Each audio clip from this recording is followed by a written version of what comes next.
lift every voice and sing. Let's put it into this era of our brothers killing one another.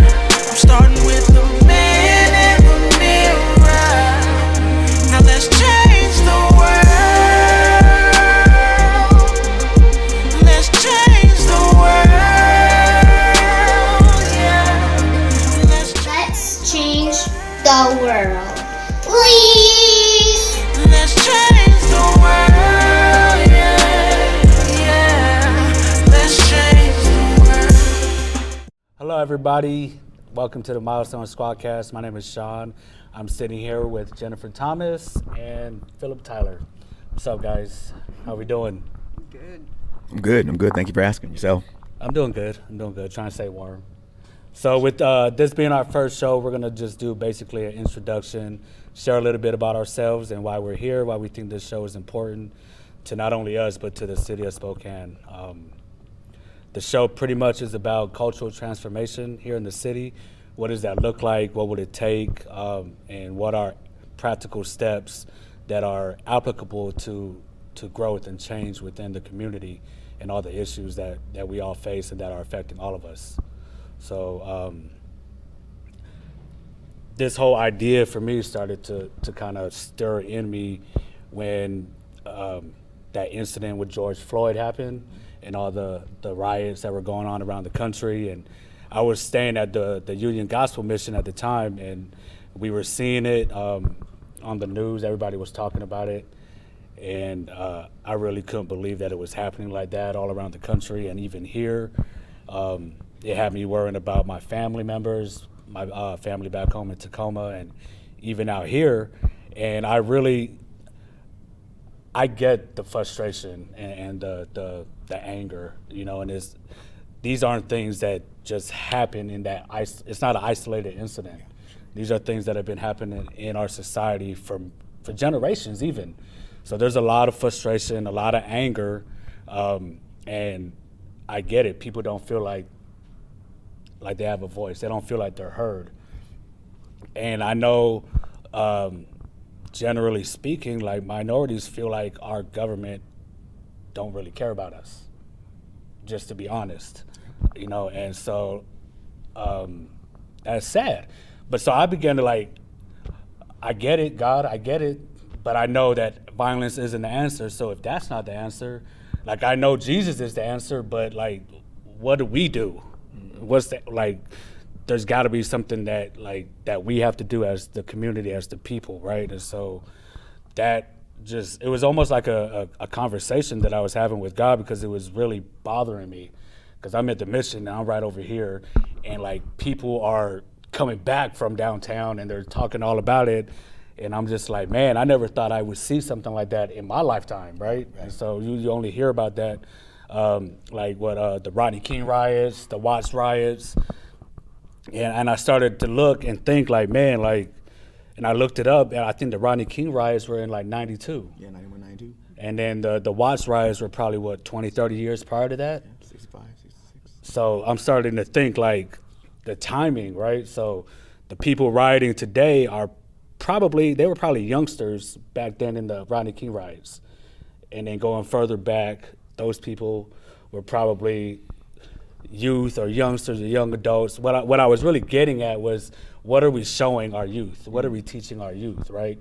And I saw on Instagram, IGTV, this dude was on there, it was a protest, and this guy was about to go and do something, and he had a little 16-year-old kid with him. And this kid was pumped up, he was angry, he was hurt. And then another homie was like, don't do it. We failed you guys, the youth, and we gotta find another way. And he's telling the grown man, man, you take this kid with him, man, you might get him hurt, you might get him killed. This is going to affect the rest of his life. So I started feeling man, if we don't, as the adults, come up with a way to discuss these type of issues, what are we teaching our kids? Because if this don't change and it happens again 20, 30 years from now, if we show them how to riot, what are they going to do if it ever happens again? You know? So that's kind of where it started with me. I started talking to the young homie TJ and shared with him how I felt, asked him how he felt, and he felt the same way. And so I'm thinking like, okay, with these politicians, right? Everybody's hollering at these politicians. What do we do about it? Well, we're always looking to an entity to save us instead of doing what needs to be done ourselves. Yes. I think you said something about self-ignited or ignited. Like it starts with us, basically, right? For sure. So, but we do need to vote. And I was thinking like, well, I don't know how to vote. I'm 40 years old. I've never voted in my life. Wow. I used to think that voting was the reason the courts were trying to subpoena me for jury duty. Yeah, get your name and whatnot. You know, I was like, no. Which is, that they do pull from voters' rolls, driver's license rolls, home ownership rolls. So they pull from various sources. So Okay. partially correct. Okay, so I heard that part. Okay. And I was like, I never registered to vote again. I didn't think it mattered. I really didn't think it mattered. But then somebody broke it down to me like local city politics, government, it does matter. it is. And so like if I never voted and maybe 20 other thousand people never voted, but we vote, we can't get mad if we don't exercise our right to vote. And then somebody ends up in a position that really doesn't care about these issues that are affecting us. Oh, sure. And I would say, historically, even within Spokane, we rarely top 50% of the registered voters voting. And that's even not- when it was really the hyped elections of 2016 and 2018. And that That's doesn't what's count like sad. the people who aren't registered. Correct. So it's 50% of registered voters. Wow. So I wonder how many people aren't registering because they don't think it matters. For sure. Yeah. So, like, me and TJ started meeting. We started talking and bouncing ideas off each other, creating like an outline, a layout for what the show could look like. And I was like, God, really? You want me to do this right now? Bro, I live in a shelter. Like, I can't do this right now. And he kept putting on my heart, so I'm like, all right, man, then I can't do it by myself. I'm gonna need help. I need you to bring people into my life that will help me. And this light just shone over TJ, and I was like, I know, TJ, let me holler at you real quick. And I started sharing with him how I felt, because I didn't know if I was the only one that felt like that or not. But he felt me, though, you know what I'm saying? And so I was like, hey, so I think God wants me to do this podcast. What do you think about that? Yeah, I think it's a good idea. I was like, would you join me in it? He was like, yeah. I was like, yes. So we started bouncing ideas off each other. And at that time I started I just got back on social media. Okay. I was off social media for a couple years. That's healthy. Huh? That's healthy. I know, I had to get off of it again until now.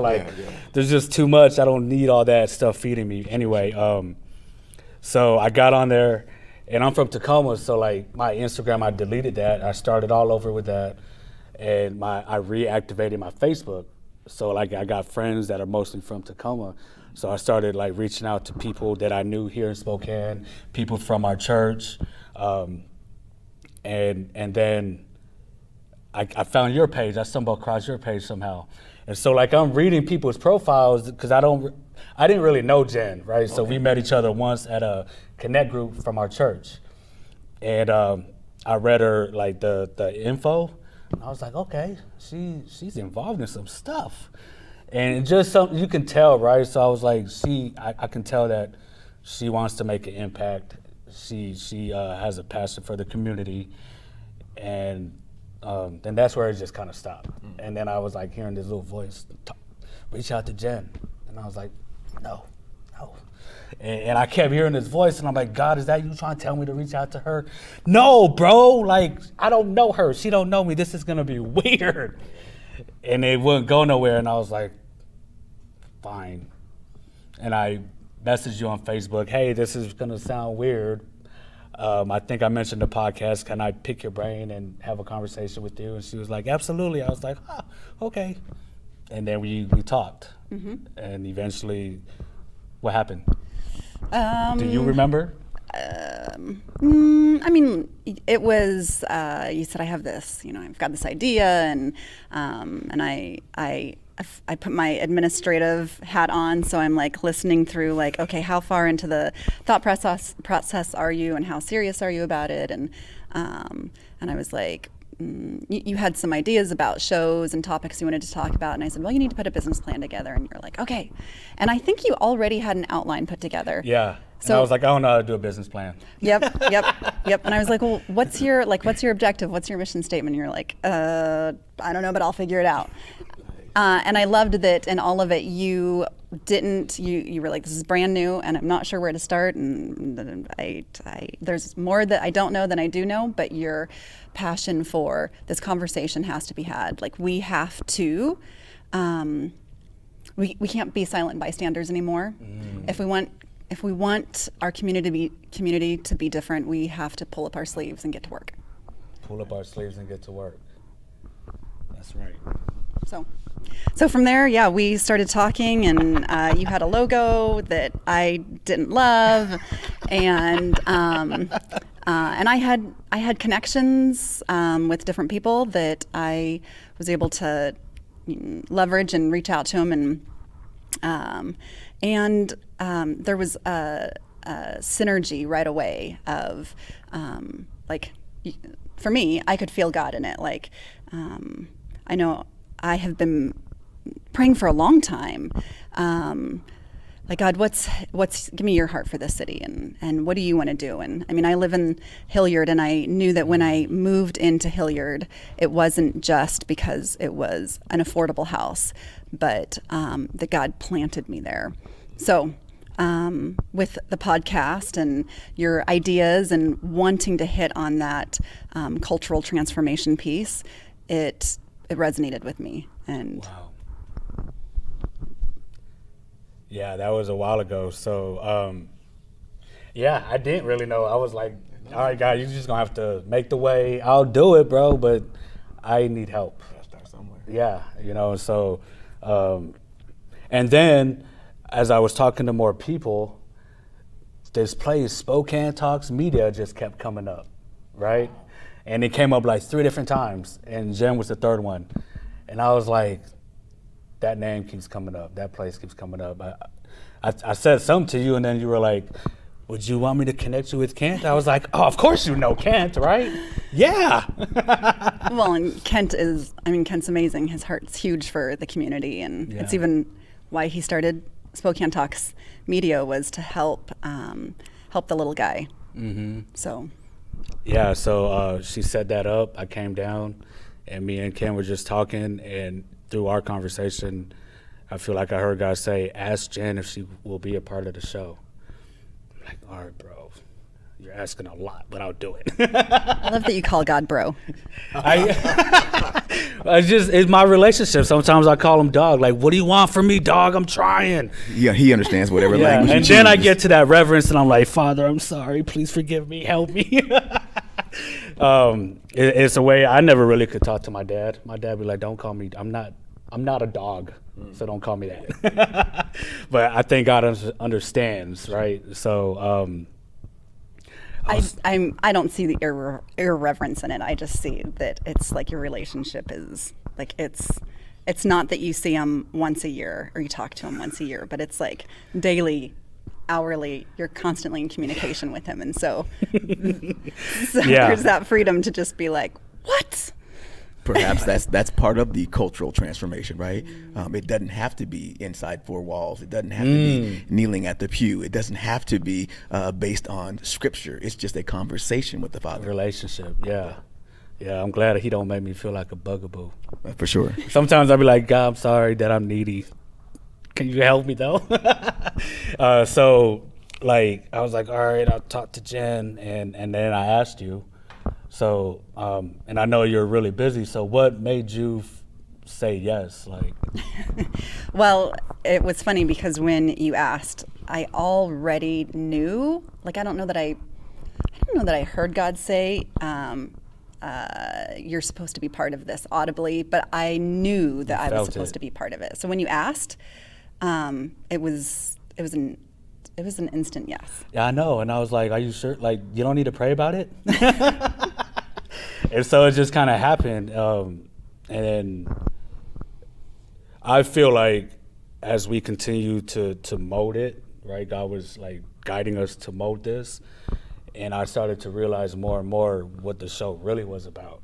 And it wasn't just about like the politicians, what they're doing wrong. It was about these issues, right? And a lot of these issues, they're very real in my life. Yeah. I'm affected by a lot of these things right now, and so it grew this desire, this passion, like this has to happen, because I realized like I'm not the only one. My family's not the only one going through these things. There's so many others, and it's not just in the city of Spokane. It's around the country and around the world. Like these issues, they don't care who you are and where you're from and what nationality you are, how much money you make. They don't care who you know. There's no bias.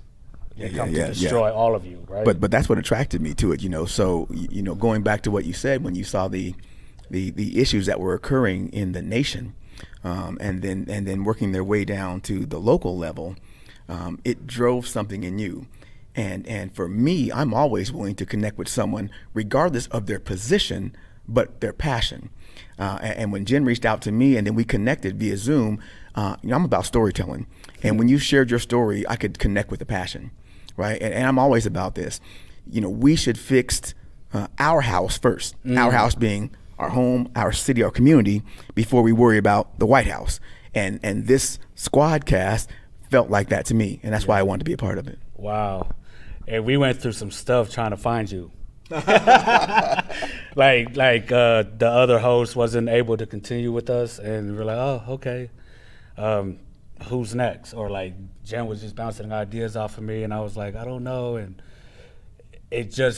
we had to go through these places, and boom. And she was like, do you know Philip Tyler? I was like, no. Well, and Philip and I are in a different conversation,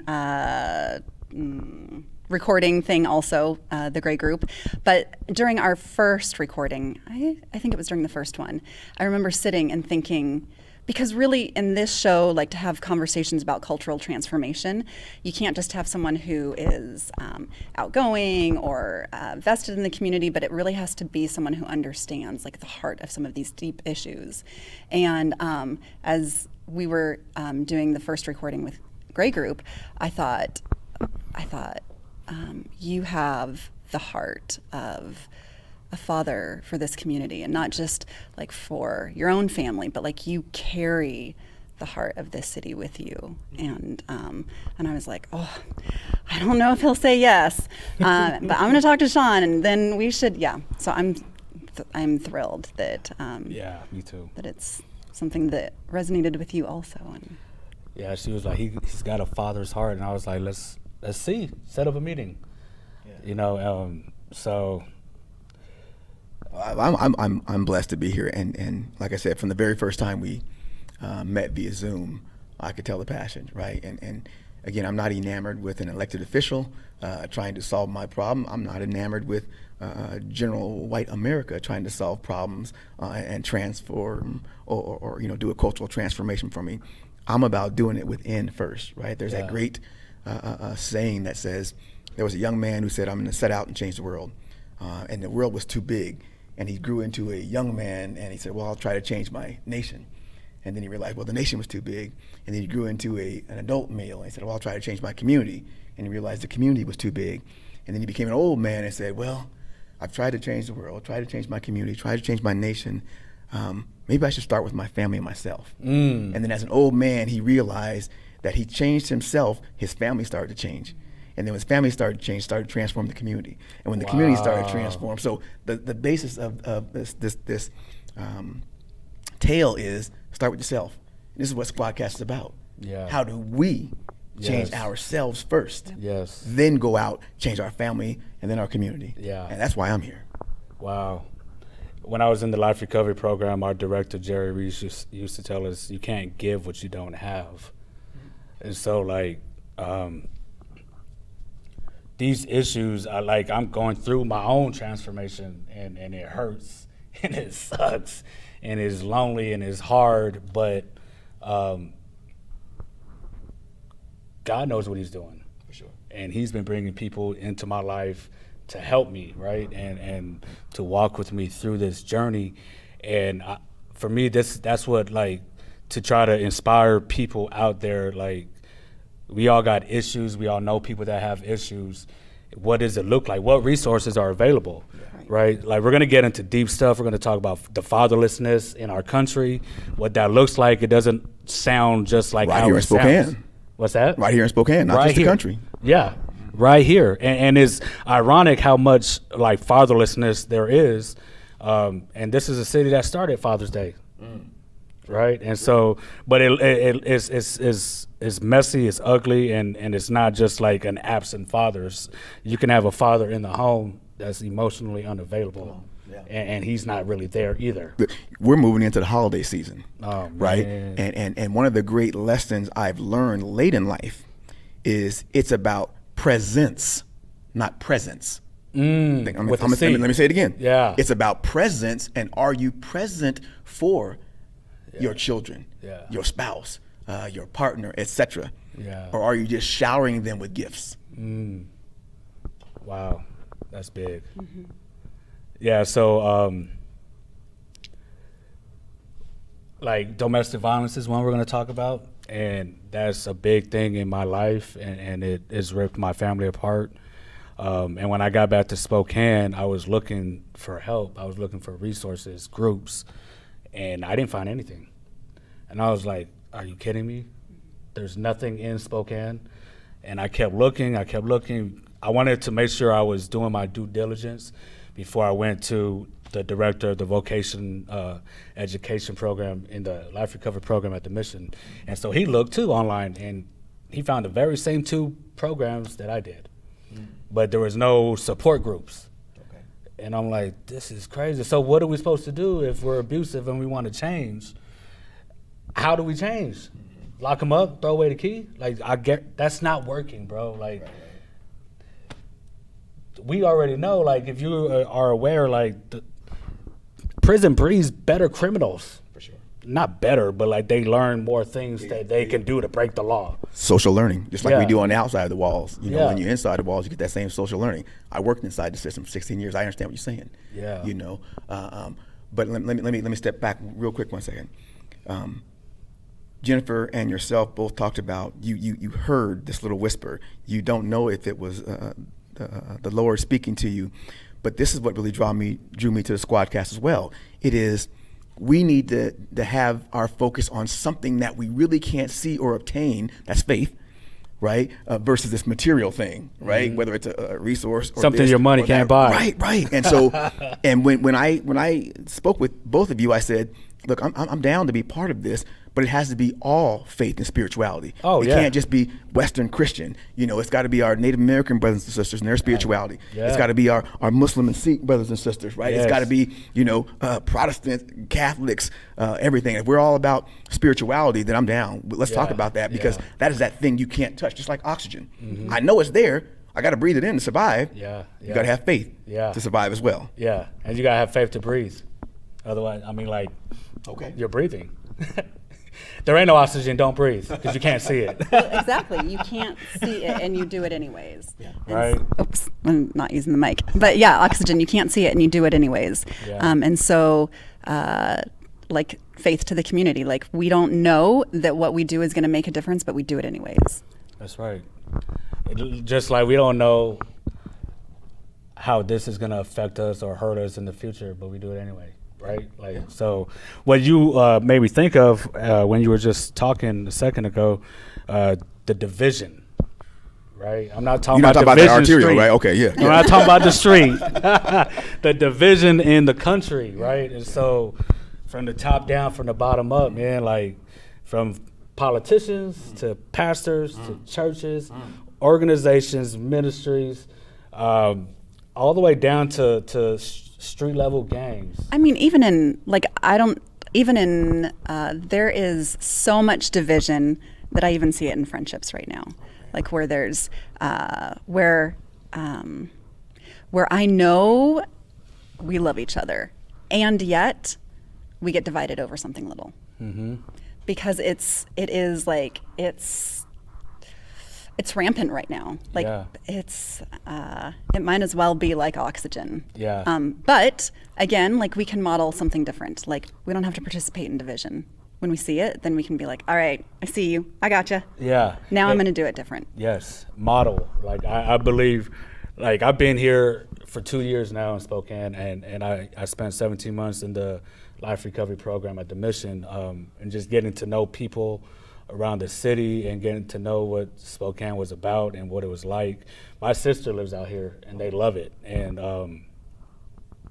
Spokane is unique, and so I feel like the people here have something different, and we can create a model that can be used around the country, around the world, right? And so the division, right? You were talking about like the different spirituality, faith coming together. Like I don't even care if you're an atheist or agnostic. Like there's too much division and it's killing everything. Divide and conquer, like so serious. That thing is for real, you know. And so we can coexist in love, peace, and unity, and respect for one another, because people are suffering, people are dying, people are scared right now, people are angry, and all of this is really affecting the kids, the youth.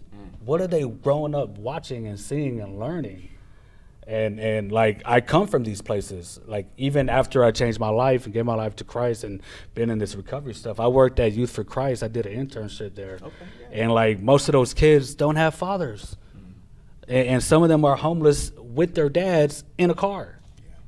You know, and I worked in Tacoma, the school district, in a TLC classroom, therapeutic learning center classroom, behavioral challenges, right? These kids got serious behavior issues. 3rd, 4th, and 5th graders, all boys, 8 of them in the class. None of them have their fathers in their lives. And these were like, I've never seen kids, like I had a 5th grader punch me in my jaw or on my cheek. I was trying to put him in, yeah, and he just cracked me. I was like, dude, you are way too big to be hitting me. I don't even know that you're in the 5th grade right now. And then his brothers in the 3rd grade kicked me in the and laughed. I was like, but that's all they knew. they're adopted. Nobody knows who their real parents are, so they don't know what they grew up with. And it breaks my heart, man. And so for me, like, it grieves my heart. I see it. I live in it, and like, there's a section in our population around the country, around the world, that people are forgotten about, that have slipped through the cracks. And these kids, man, like you can't tell me, I don't care how well you raise your family and how much you shelter your kids, how much money you make, what part of town you live, you don't know what the future holds, right? So you don't know, even if you do all the things right, how the darkness in our society can still reach out and grab your kids. No, you're right about that. But what we do know in Spokane, because data will tell us this, is depending on where you live, like whether it's Hilliard or the South Hill where I live at, your life expectancy may be different. Now, there's a whole bunch of things that go into play that determine that, but those determinants of health are there. They're real, just like it is when you're absent one parent or another. And I agree. You know, if you don't have that father figure in your life, there's a big impact on that child. But, you know, this is why Jennifer's on our team too here. Yeah. Because mothers play a huge role too. You know what I mean? And if the mother and the father are at odds with one another, again, what are the children seeing? They're seeing that. Okay? And so that's what we're talking about. Yeah. Healing all of those things where it's not a either or fallacy or a win-lose. It has to be success for everybody Win. in there. Okay? Yeah. Absolutely. So, how long have you been like this? Like, what has impacted you to have the heart for community and trying to improve things and the children, the youth? Hold on. Vinny, you're going to have to cut this part. What time is it? 3:04. Okay. So let's transition Okay. to like, we're going to talk more about these things. And Okay. and then was Ron, did you have to go let someone in? No, I just went to the bathroom. Okay. Actually, there is somebody out there. Jeff Ross is out there. Sorry, man, I got long-winded. It's Thank okay, you. it's I told okay. I told But her. it- but it No, felt you have natural, to though. close. You have to close Oh. this one up. Yeah, but Yeah. it felt natural though. Yeah. So, Yeah. so instead, like where he cut and he looked at me and like, so how long have you been in some of this? Just say. So we're gonna. These will all be things we're talking about. But Yeah. for today, we just wanted to introduce ourselves, Okay. introduce this show, and we hope you tune in for. Well, so that's going to be it for today. Thank you for joining the Milestones Squadcast. We call it the Squadcast, right? Because it's not going to be one person. It's not going to be one organization, one church, one group of people that's going to change the community. It's going to take a team of people, all of us, together, coming together. And so that was where the Squadcast came from. And Milestones has just been a thing in my life. Like, I've been striving, trying to get better and be better. And now that I got a son, I got to be the best version of myself for him. Good enough dad is not good enough for me. I can't settle for that. And he deserves way better than that. So whatever that means I got to go through, I don't care how much it hurts, how many tears I cry all by myself. I'll do it so that he has a better future and a better life. And so, like, for me, I can't just let the things going on in our communities and in our world knowing he's going to have to grow up in this, he inherits this world, and I'm not going to do nothing about it. So thank you for joining us. These are just some of the conversations and topics we're going to have. Tune in later. Tap in with us. We're going to be on Facebook. My number will be on there. The email will be on there. And we look forward to joining with you, teaming with you to bring forth change in the great city of Spokane. Peace.